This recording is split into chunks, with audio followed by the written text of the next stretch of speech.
অনেকদিন পর একটা রান্নার ভিডিও নিয়ে চলে এসেছি। এখন তো আমি বেশিরভাগই ব্লগ দেওয়ার চেষ্টা করছি, কারণ আমার মনে হচ্ছে আপনারা ব্লগটাই বেশি পছন্দ করছেন। আসসালামু আলাইকুম, কেমন আছেন সবাই? আশা করছি ভালো আছেন। Welcome to my channel Shashi's basket. আশা করব যে যে প্ল্যাটফর্ম থেকে দেখছেন পুরো ভিডিওটা দেখবেন। খুবই সাধারণ একটা রান্না, বাট তারপরেও ভাবলাম যে আপনাদের সাথে শেয়ার করি।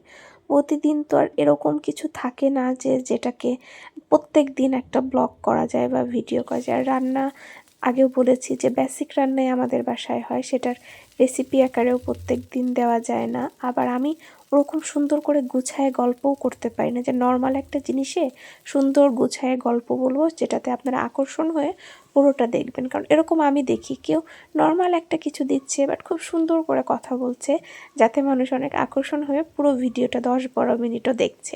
তো ওভাবে বলতে পারি না, কথা যে কম বলি তা কিন্তু না, কথা অনেক বলি, বাট গুছায়ে সুন্দর করে আমি বলতে পারি না। সেটা আপনারা যে যাই বলেন, আমি নিজে বুঝতে পারি যে আমার এই কথাটা একদম কীরকম যেন হলো। তো যাই হোক, রান্না হচ্ছে ভাতো শাক বলি আমরা, ভেতে শাক, ভাতো শাক, যে যাই বলেন। শাকটা আমি প্রথমে দেখিয়েছি, আপনারা নিজের এলাকায় কি নামে এটাকে চিনে থাকেন বা ডেকে থাকেন সেটা অবশ্যই জানাতে ভুলবেন না। অবশ্যই যারা এই পর্যন্ত ভিডিওটা দেখছেন তারাই বলবেন যে এই শাকটার নাম কি। আমরা তো এটাকে ভেতো শাক বা ভাতে শাক বলি।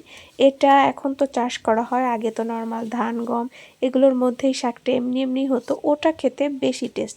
ছোটোবেলায় কারা কারা এই শাকটা এরকম তুলতে গিয়ে, মানে অন্যের ক্ষেত থেকে এরকম তুলতে গিয়েছেন, সেখান থেকে যে একটা দাবরানি খেয়েছেন, হয় না যেই আমার ধান নষ্ট হয়ে গেলো, ওগুলো অনেকেই ওষুধ দিয়ে নষ্ট করে দেয় এই শাক, বাট তারপরে অন্য কেউ তুলতে গেলে যে ধান গম যে খেতে হয়, ফসলের খেতে হয়, সেটা নষ্ট হয়ে যায়। এই জন্য অনেক সময় অনেক যাদের কৃষক, যাদের ক্ষেত, তারা অনেক সময় রাগ করে।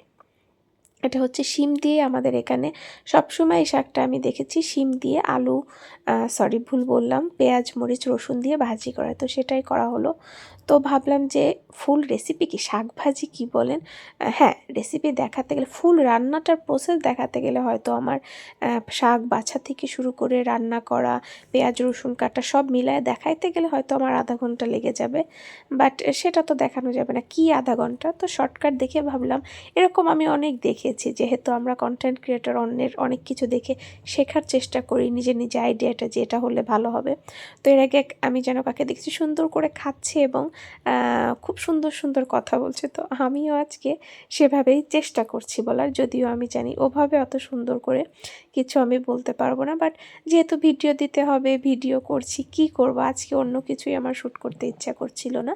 মানে যেদিন আমি ভিডিওটা করেছি আর বাসায় অনেক লোক ছিল, এর মাঝে না আমি তেমন কিছু আসলে ভিডিও করতে পারিনি। ভিডিও করলেও সেগুলো কিছু কিছু আমি ভিডিও করেছি, সেগুলোর আমার ভয়েস দেওয়া হয়নি, এখন একবারে সব দিতে হবে। তো আজকে কেমন লাগলো ভিন্ন রকমের জানাবেন।